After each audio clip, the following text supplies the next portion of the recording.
Hello, I'm Tim Wright, and I teach AP Human Geography. I also teach U.S. History, and I also have AVIT as a elective class. And I'm excited about talking to you today about teaching and what I do to approach teaching in the Fresno area.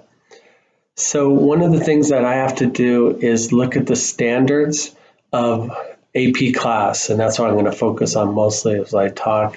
The AP class is basically AP College Board, right?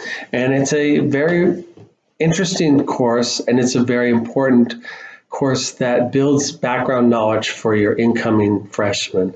It's not always a freshman class, and I've been trying to wrestle with a lot of the issues that many students could use AP Geography, especially seniors that have never taken an AP class. Can benefit by having the background and being exposed to a class more at a college level and mixing and blending the idea of economics, political, as well as social issues and data influencing spatial patterns on the earth. And that's what this class is about, looking at data, looking at spatial patterns, and seeing the outcomes on the planet. So one of the things as I look at the notes, I'll be looking at the notes to keep it orderly and time. So, and I also apologize because if I met you in person and if I got to go to Fresno State, I would have a lot of manipulatives and a lot of things to show you as far as books. But for timing, I'll keep it very simple. Overall state framework and the national AP themes. Basically, AP Geography is very thematic. It goes directly through that book. They map it out, and it has unit by unit, either being spatial analysis, introduction would be giving the students understanding of like population pyramids and how a population could be basically grafted out as far as the amount of people and the citizenship of your area and how it influenced maybe policy and it can influence the future, such as Japan having such an older generation and having that population pyramid being inverted, they're going to have a lot of health and a lot of issues with funding for more senior residential health facilities. They're going to have a lot of more issues with the elderly population being checked upon and helping them. And that's what, when we talk about standards and the curriculum, that's what the AP class, is basically focused on thematic, and it goes very clearly with the outline. As I look at geographical data diffusion, types of diffusion. And it's very interesting because it's very current. It also can go with the state standard. If you look at this California state framework, especially the 2016 updated framework, you have water resource issues in California. So the Hetchy Dam and the Los Angeles Aqueduct. So there is a whole lesson you could really dive into that in an AP class. The timing is hard. Timing is very hard. I'm not going to lie to you that it takes a lot of time sometimes out of the class to do in-depth lesson about water resources in California. But it's very useful because you break it down to something that they can actually understand locally. And that's one of the themes we look at, local versus regional versus national. And that helps a lot. That's three of the main themes we always focus on: local, national, and local, regional, and then national, and how that plays out in AP Geography. How does the California State Framework make sure that the teachers, it's inclusive? You make sure that you get a chance to look at that, but when you're looking at like migration patterns, in my class in geography, when we're going through the great migration patterns or looking at migration patterns, I focus on issues like the African American migration patterns that have been going on for the last 150 years. We look at that, we study that, so that students get an understanding why. They can ask the main questions of why. And even if they don't have questions, that's the beauty of coming into this class, we get them to start thinking as a historian, as a geographer, looking at the data. Why is it that the city has a certain ethnic population? What was there maybe before, what's coming in the future, predicting, right? So when we look at the standards, yes, the Great Migration, African Americans movement, you want to pull that in, you want to go into depth, and you want to build, my classes, a lot of times I call it a bridge.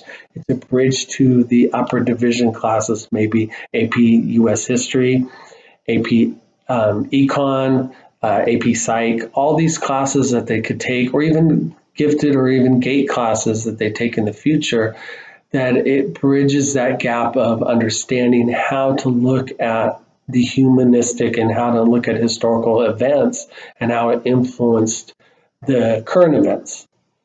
Overview of Common Core standards. Obviously, we have writing, reading, and that is a major influential part of the class, getting them to read and write. Sometimes I have to step back and it's like I'll spend a whole day just talking about how do you attack this chapter? What are we looking for? What are the key ideas? How do you take notes? What type of notes are we going to take on this chapter? So the Common Core, what type of writing are we doing?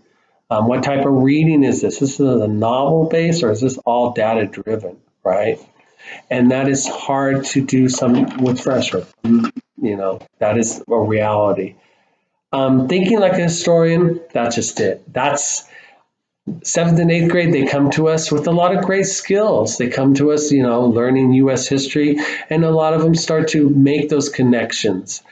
In my class, I try to get them to more in depth. I use the acronym a lot to get them to think about historians so that when they go on, maybe they have the acronym when they're writing out a essay or if they're writing out a free response or a DPQ, they're using a document to base out their question and to justify their answer and identifying it. I use Persia. It's very old. We've been using it for many, many, many years. Persia is an acronym. It stands for political, economic, religion, social, intellectual, or industrial. Sometimes it's interchangeable, and artistic. The reason I write Persia out and I have them use that is because when they're writing an essay, like when I used to teach AP US history, they have to look at the historical event and think of the factors of economics, political, social, the intellectual, or the industrial complex that was pushing that event or was surrounding that event's action. In the outcome of it, is there any artistic outcome? Is there some movie? Is there some artwork? All of that. Or SOAPs, right? We used to use the acronym SOAPs that get them to look at the subject matter, right? The objective. And looking at all of these ways of getting them right, just getting to write is a major, very important part of the process. Getting them to express what they know and to actually see what they know by their writing. The dynamics of writing, the grammar, the structure, all of that sometimes gets in the way and inhibits them from sharing what they know or their idea. So sometimes you have to approach the writing in a different light. Sometimes I tell them, stop, step back, we're just doing a rough draft and another rough draft. The basics, right? So thinking like a historian, it's very important. Thinking of the themes of history. Is it the source of it, the outcome of it? In geography, the theme is basically more current. So historians, but you can get them to link it so that when they move on, they're saying, okay, I kind of understand this. The basics, writing, measuring, learning objectives, very important, right? Again, I can't stress that enough. The FRQ, the free response questions, where basically ask them essential question and they answer it, or database questions. And then you have questions that could be linked to documents. Why is the major metropolitan areas, why were they located for centuries on the seaboards, right? So get them to think about transportation. Again, how did the transportation influence the design of your basic transportation routes? What were they at that time period? Backwards design mapping for a lesson, for a class, very important. What do you want them to know? My class, I want them to focus a lot on vocabulary. It's all about vocabulary.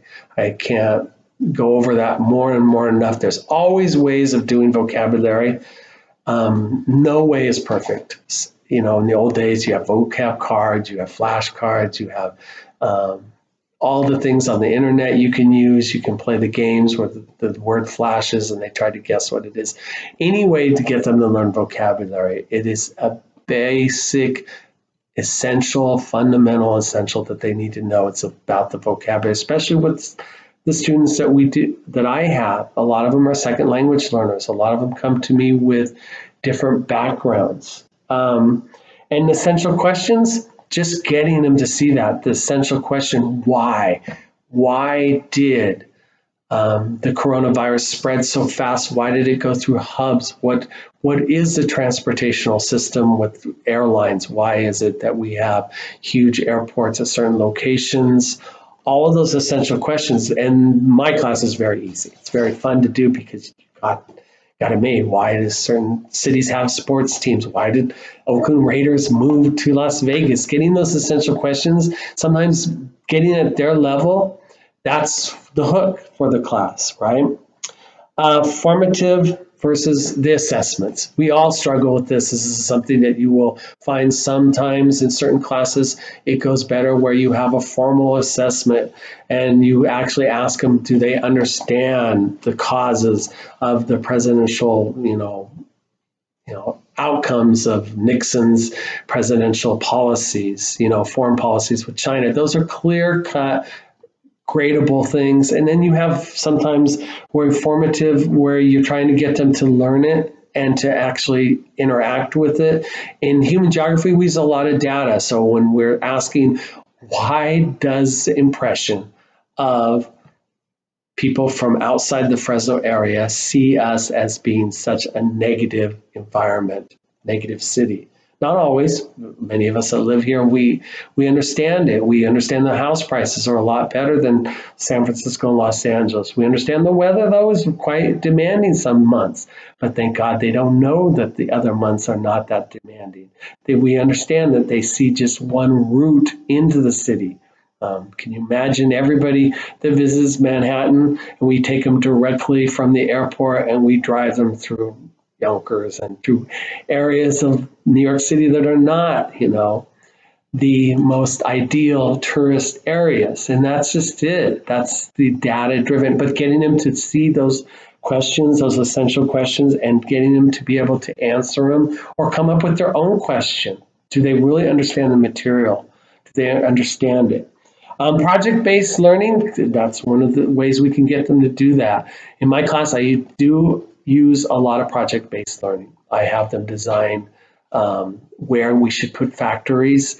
Why is it project-based learning, where they'll do a storyboard and they'll say, we have to, we're part of the United Nations and we're trying to get the Toyota Corporation to build 2 new factories, manufacturing plants in Africa, for the marketing of new products. Where do they put them? What statistics? What areas have the highest concentration of high school graduates? Where areas have the highest trained workforce? That is some data that we look at. So we actually use real, United Nations. We use the CIA fact book, and we also use the U.S. Census. We use a lot of that. So project-based timing, though, I'll be honest, timing is always something we want to do more project-based, but sometimes we have to curtail and say, we got to slow down, we can't do it. Flipped classroom, yes, most definitely. Student-centered, as I look at my notes, current events, in-depth discussion. I love it. Sometimes we can, in human geography, especially in tutorial groups, especially one-on-one. Challenging now, yes, because online is harder to do this. The timing, we all know that, we're all faced with that. But when you're actually one-on-one, when you have tutorial, and I link it to their future, hopefully their future of going to a major university where you have a lab linked to one of your science, or you have a lab linked to one of your history classes where you have discussion time. You're analyzing, you're talking about the historical event, or you're talking about the geographical influences. AP Human Geography, spoiled and wonderful. There's a variety, there's thousands of things you could focus on.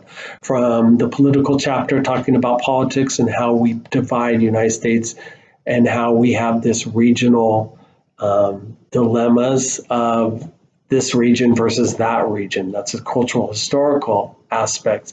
But just about the election, presidential election, how exciting am I to be able to teach during a time period that's very dramatic. We have the virus, we have contagious diffusion, not just because contagious diffusion of a disease, but contagious diffusion because of ideas, right? Where we have Google themselves blocking out the chat or blocking out the response so that you don't have interference of political ideas, so that you can control maybe from outside forces. Why did that happen? Why is it happening now? How did Facebook change some of the American as well as world's view of certain popular culture?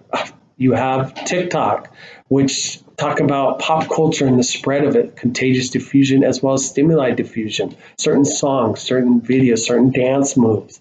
All of this is so important when it talks about designing a lesson, but also sometimes you have to listen to the student and you have to think, what is your who are you working for? You're looking at the student. I know we all have a long laundry list of topics and ideas and facts and things we need to cover, concepts, right? And the standards. But sometimes you have to stop and say, maybe I should plan this, because they ask that essential question. And maybe I need to flip and say, okay, we need to go into the depth about the water issue, right? You could stop and say, pull down a map and say, what is it? Are we running out of water, or are we being faced with other factors? And when you get them to discover and start to question, that's the beauty of at least AP Human Geography and almost all your social studies classes.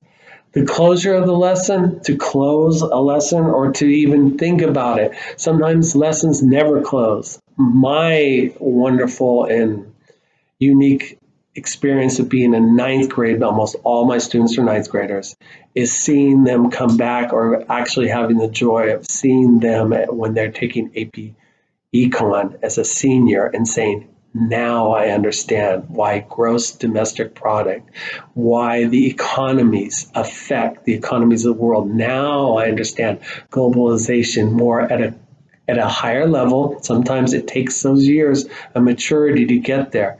But closure being, yes, I can give them a test and ask them to write why the pros and cons of NAFTA, or why NAFTA maybe was changed, why the current administration maybe takes on a new dramatic role in the Middle East. A current question that closure, you can ask them to write. Ask them to see if they understand. And closure does not always mean it has to be a test where they have multiple choice, they fill in or bubble in, they got A, B, and C. Sometimes closure is where you have to ask them to write out their own pick out of a group of 10 questions. They pick 4 of them and answer them about why does the current situation between Dubai and United Arab Emirates and us, why do we have a new relationship? Why did they have a new relationship with Israel? Why does that signify such a changing political stance in the Middle East? What hope does that bring?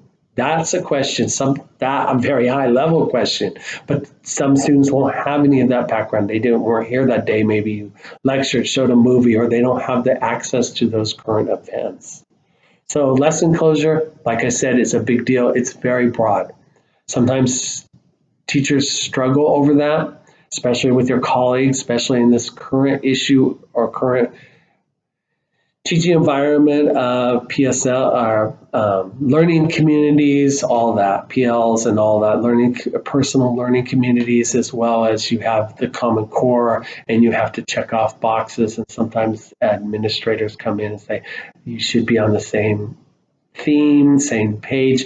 And sometimes it's difficult when you're designing lessons because you have different approaches. And I challenge, that's a challenging part of being a teacher, as well as challenging you when you think about how you design a new lesson.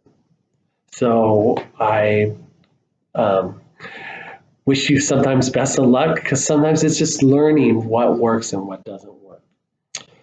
Distant learning, a new topic, distant learning and online learning. How's if I look at teaching and learning strategies? Um, a lot, I'm blessed, it's social studies. At least it's social studies, and there are some other subject matters that are more challenging. I use a lot of YouTube videos. I use a lot of pre-packaged. We're very lucky that our textbook, Pearson Publishing, has their own website, so we can design. They design units. They designed models that students can actually go through.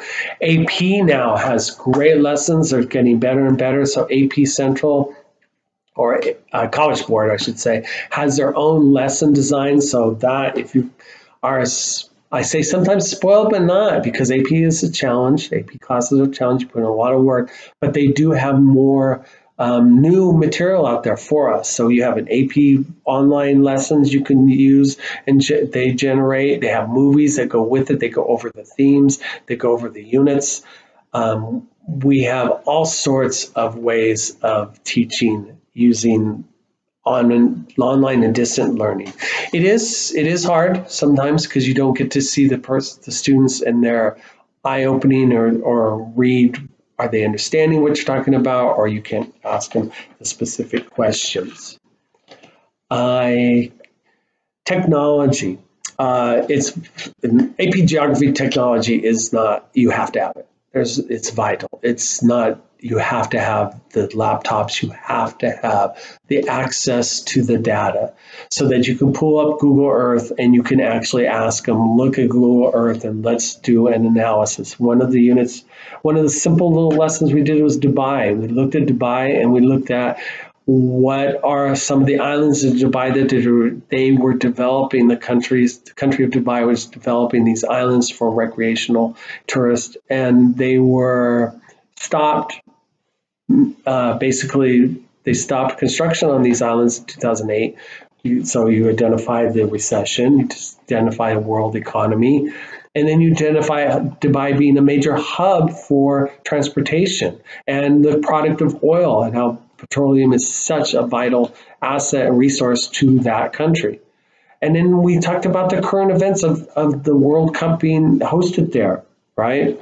And we talked about the skyscrapers, all of that technology based, because then I could show them the movies, we can see there, we can go there, basically using the technology. Data, Google Earth, all of that. And then you have access to millions of primary sources. Reading and writing. I always use the word too much, biblical. Ideas regarding reading and writing using the textbook. Obviously, AP class, you have to use the textbook.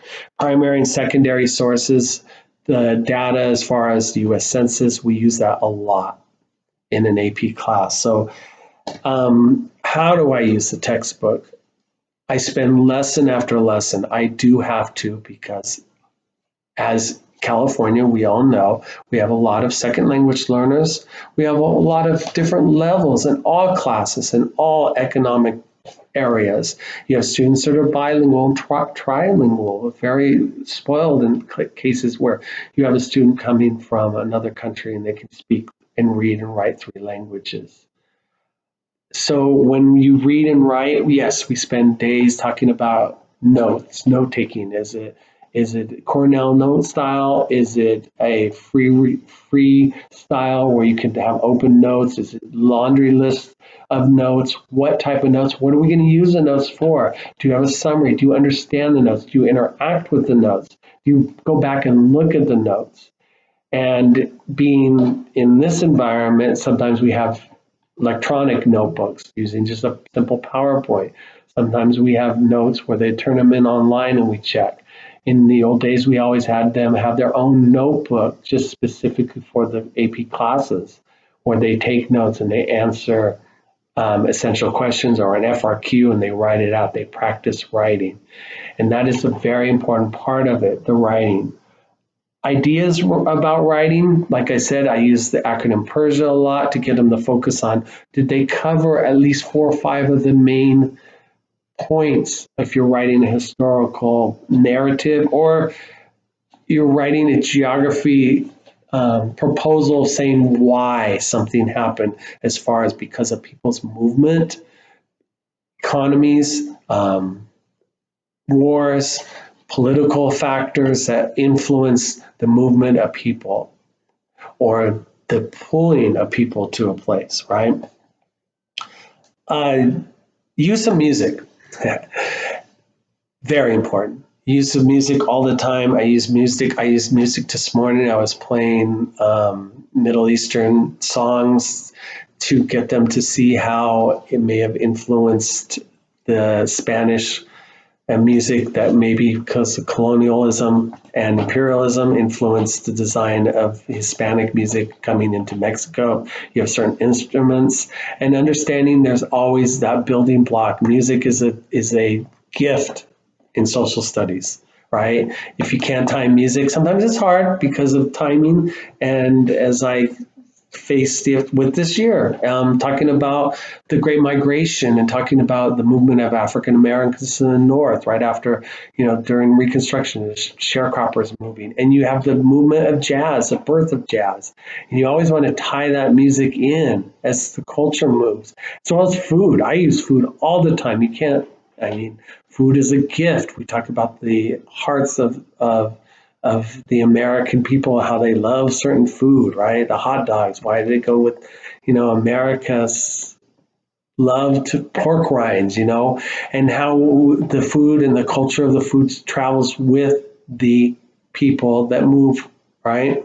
The food is part of their life. So we talk about how food, language, all of that goes together in human geography. Ways to use rap music, all of that. It's a hook. It gets the student to really hook.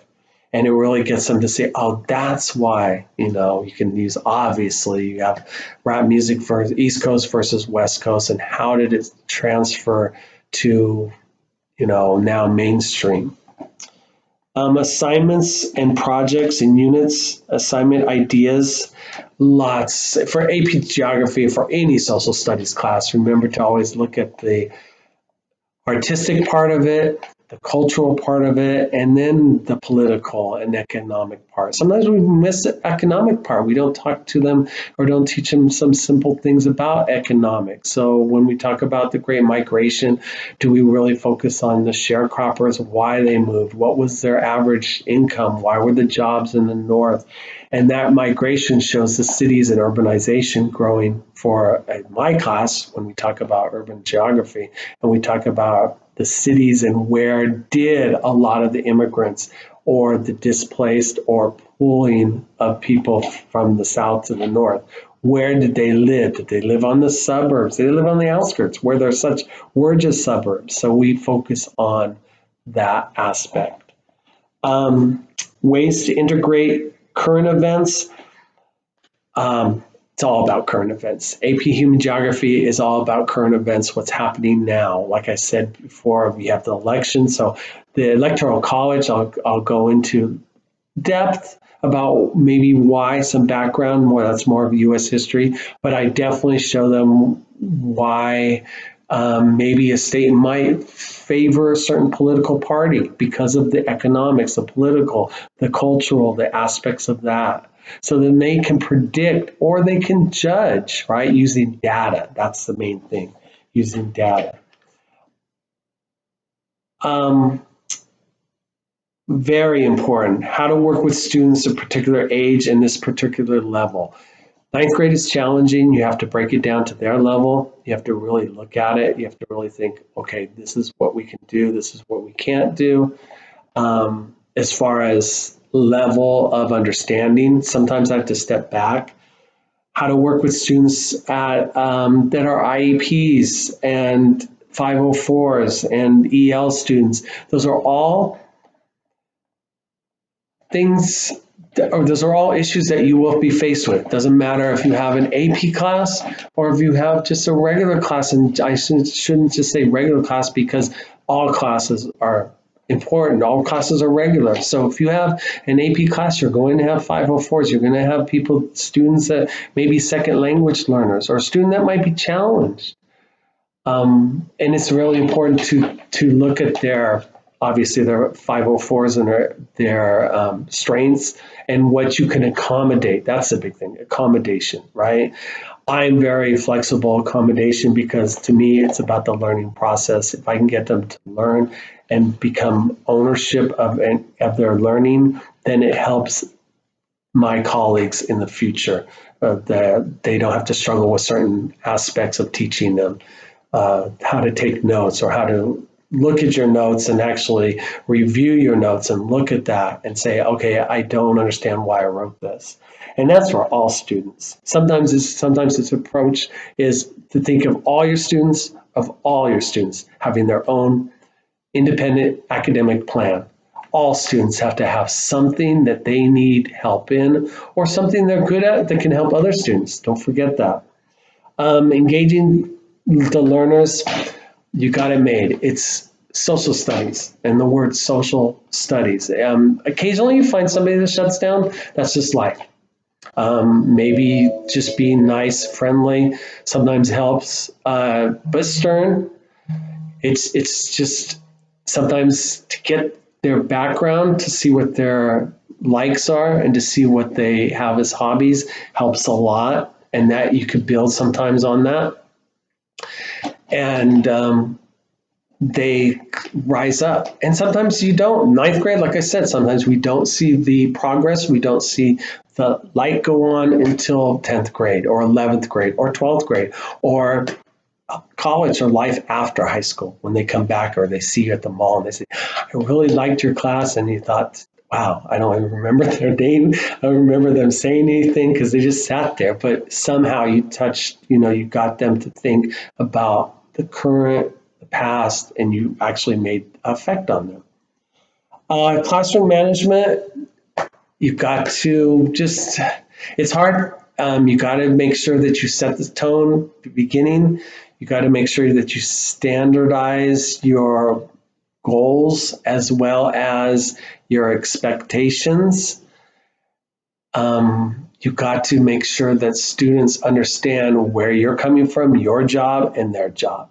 I think that's the hardest part. Sometimes freshmen and sometimes students come to you thinking they don't need this, they don't want that. Their job is to do something else. And that is a big, that's always going to be part of your job. It's something that, if you have a year where the management is very minimal and the students are, those are the year when the roller coaster, where you're on top and you're like, this is great, this is working well. And sometimes some years just won't. And it's the dynamics of being human, right? So sometimes you have to go with it. Communicating with students and parents, very important. Always remember that. Communicate with the students, the parents. That's something that I always remember to tell them. Have that side conversation before saying what's bothering you. Also think about their holistic. Think about them outside just your classroom. It helps a lot. It really does. Interacting and dealing with colleagues, probably number two. If you can't get along with your colleagues, if you have sometimes the authoritarian teacher next to you, this is the way it's hard. And sometimes it's just, you have to learn those boundaries. You have to learn how to get through that. You have to learn how to cope with other teachers. I always tell administrators, sometimes teachers are the worst. I shouldn't say that, but I said sometimes we are the hardest people to deal with, because sometimes we don't see outside of our our profession, sometimes we need to remember to stop, relax, sit back. In this time, look at what we're dealing with now. Sometimes we have to stop and say, okay, this is a job. This is our profession. It doesn't define your life. Make sure that you understand some of your colleagues will become some of your friends. They need to. You need to rely on them. You need to sometimes stop, step back and say, look, I need a timeout. Can you help me? Don't forget to say that at this time of need, right? I enjoyed teaching this class. I can't stress it enough how it is a very fun class to teach. It's very demanding. It takes a lot. And even in this time period, as I finish up wrapping up talking to you, I have only a few minutes to jump online to teach freshmen right now about human geography. So I wish you the best of luck. Why is the study of history and social studies so important? Getting them to think, getting students to think the rational cause and effect, right? The outcomes of the future, the outcomes of what causes future events, cause and effect. Get them to look at that. I wish you the best of luck in your future. And also, if you have any questions, if someday our paths meet, please say hi. And I wish you the best in your future teaching. Thank you.